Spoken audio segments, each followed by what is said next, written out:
जंग बदर में कुरैश मक्का के 70 आदमी मकतूल हुए थे, जिनमें उतबा और अबू जहल जैसे मुअज़्ज़िज़ रुसा भी शामिल थे। इस लिहाज से मार्का बदर कुफार मक्का के लिए रब ताला की तरफ से बहुत बड़ा निशान इबरत था, लेकिन उनकी आंखें ना खुली, बल्कि उन्होंने बदर की शिकस्त फाश का इंतकाम लेने की ठान ली। कौमी गैरत की वजह से कुरैश ने मुनादी करा दी कि कोई शख्स रोने ना पाए और ना ही अपने मकतूल रिश्तेदार का सोग मनाए।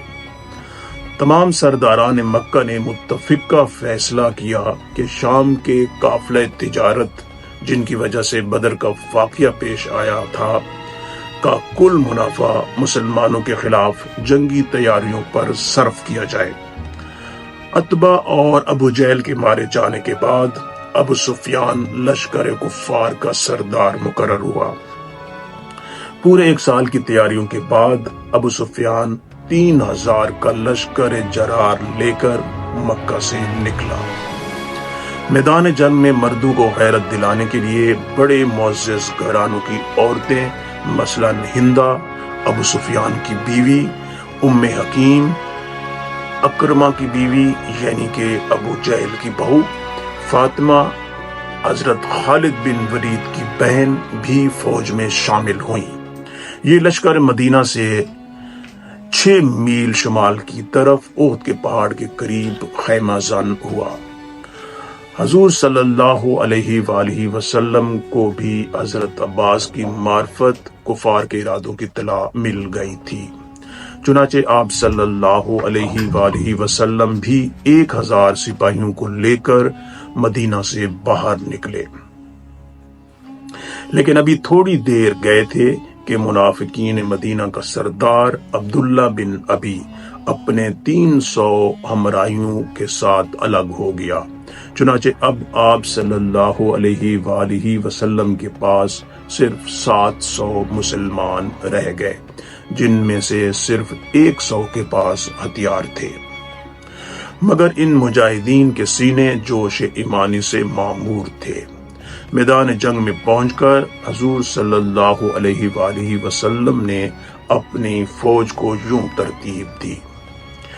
ओहद की पहाड़ी मुसलमानों की पुश्त की जानिब थी। इस पहाड़ी में एक दर्रा से मुसलमानों के हमला आवर होने का खतरा था। आप सल्लल्लाहु अलैहि वसल्लम ने अब्दुल्ला बिन जुबैर को 50 तीर अंदाजों के साथ इस दर्रे पर मुतय्यन किया, ताकि काफिर इस तरफ से मुसलमानों की फौज पर हमला न करें। आप सल्लल्लाहु अलैहि वसल्लम ने उन्हें ये ताकीदी हुक्म किया कि हमें फतह हो या शिकस्त, तुम अपनी जगह से ना हिलना और दुश्मन को मौका ना देना कि वो इस तरफ से हम पर हमला आवर हो। और इस तरह आप सल्लल्लाहु अलैहि वसल्लम ने बचाव की तदबीर पहले से अख्तियार कर ली। अब लड़ाई बड़े जोर शोर से शुरू हुई। मुसलमानों के लगातार हमलों से दुश्मनों के पांव उखड़ने लगे। हजरत हमजा, हजरत अली, हजरत अबू दुजाना रजी अल्लाह तआला अन्हा के हमलों से कुफार बदहवास हो गए और अबू सुफियान मैदान जंग से भागने की तैयारियां करने लगा। मगर बदकिस्मती से दर्रा के 50 तीर अंदाजों ने जब काफिरों को पीछे हटते देखा तो मुसलमानों को फतह याब समझकर उनमें से 40 तीर अंदाजों ने अपनी जगह छोड़ दी। इसका नतीजा ये हुआ कि काफिरों ने खालिद बिन वलीद की मातहती में उधर से मुसलमानों पर हमला कर दिया। इस हमले से मुसलमान घबरा गए। थोड़ी देर बाद हजरत हमजा रज़ी अल्लाह ताला अन्हो को एक वहशी नामी हबशी गुलाम ने बेदर्दी से शहीद कर दिया। इस तरह जंग का नक्शा यकदम बदल गया और मुसलमानों की यकीनी फतह शिकस्त की सूरत अख्तियार करने लगी। इतने में यह गलत अफवाह उड़ा दी गई कि माज़अल्लाह हजूर सल्लल्लाहु अलैहि वसल्लम शहीद हो गए हैं। इससे मुसलमानों की रह से होश व हवास जाते रहे और इनमें से अक्सर मुसलमान इधर उधर मुंतशिर हो गए। صرف 14 جان نثار آپ کے ساتھ رہ گئے۔ اس موقع پر بعض صحابہ نے جان نثاری کے نادر نمونے پیش کیے۔ مثلاً حضرت طلحہ رضی اللہ تعالی عنہ نے آپ صلی اللہ علیہ وآلہ وسلم کی جان کی حفاظت کرتے ہوئے 70 زخم کھائے اور ایک ہاتھ ہمیشہ کے لیے کھو بیٹھے۔ حضرت علی رضی اللہ تعالی عنہ بھی ان خطرناک لمحات میں حضور صلی اللہ علیہ وآلہ وسلم کی پوری حفاظت کرتے رہے۔ اتنے میں کسی کافر نے ایک پتھر مارا جس سے حضور صلی اللہ علیہ وسلم کے 2 دانت شہید ہوئے۔ اس انتہائی تکلیف کی حالت میں چند صحابہ نے عرض کیا، یا رسول اللہ، اب تو ان کافروں کے حق میں بد دعا کیجیے۔ ان کے جواب میں رحمت عالم کی زبان سے یہ جملہ نکلا جو تاریخ انسانیت میں آب زر سے لکھنے کے قابل ہے، یا اللہ تو میری قوم کو ہدایت کر، یہ نہیں جانتے کہ وہ کیا کر رہے ہیں۔ چند جان نثاروں نے آپ صلی اللہ علیہ وسلم کے پہاڑ کی چوٹی پر چڑھنے میں مدد کی۔ ابو سفیان نے آپ صلی اللہ علیہ وآلہ وسلم کا تعاقب پہاڑ پر چڑھنے کی کوشش کرتے ہوئے کیا، مگر حضرت عمر اور چند دیگر صحابہ نے پتھر برسا کر انہیں پسپا ہونے پر مجبور کر دیا۔ ابو سفیان نے اس فتح کو غنیمت سمجھ کر مسلمانوں سے کہا کہ آج ہم نے بدر کا بدلہ لے لیا ہے، اگلے سال پھر بدر کے مقام پر جنگ ہوگی۔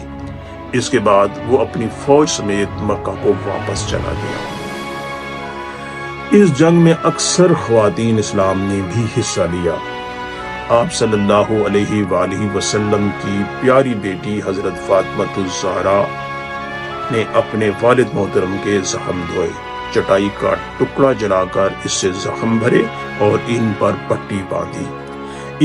اس کے علاوہ حضرت عائشہ، ام سلیم اور ام سلید رضی اللہ تعالی عنہا نے بھی زخمی سپاہیوں کی مرہم پٹی کی اور انہیں پانی پلایا۔ اس لڑائی میں 23 کافر مارے گئے اور 70 مسلمان شہید ہوئے، جن میں 4 مہاجر اور 66 انصار تھے۔ اس لڑائی میں مسلمانوں کو فتح ہونے والی تھی کہ چند آدمیوں کی غفلت سے یہ ابتدائی کامیابی شکست میں تبدیل ہو گئی۔ فرمان رسول کی فراموشی کا خمیازہ مسلمانوں کو بھگتنا پڑا اور آنے والی نسلوں کے لیے درس عبرت بن گیا۔ جنگ احد غیر فیصلہ کن ثابت ہوئی۔ قریش مکہ باوجود اتنا نقصان پہنچانے کے مدینہ نہ پہنچ سکے، اس لیے وہ اپنے مشن میں ناکام رہے۔ جنگ سے کچھ دیر پہلے منافقین مدینہ نے مسلمانوں کا ساتھ چھوڑ دیا تھا، وہ اب اپنی نازیبہ حرکت کے باعث خوب رسوا ہوئے۔ آئندہ کے لیے مسلمان ان سے چوکنا ہو گئے، البتہ یہودیوں اور کئی دیگر قبائل کے حوصلے بلند ہو گئے۔ انہوں نے مسلمانوں کو زک دینے کی ٹھان لی۔ کھلے میدان میں مقابلہ کرنے کی ہمت ان میں نہیں تھی، اس لیے انہوں نے دغا فریب سے مسلمانوں کو نیچا دکھانا چاہا۔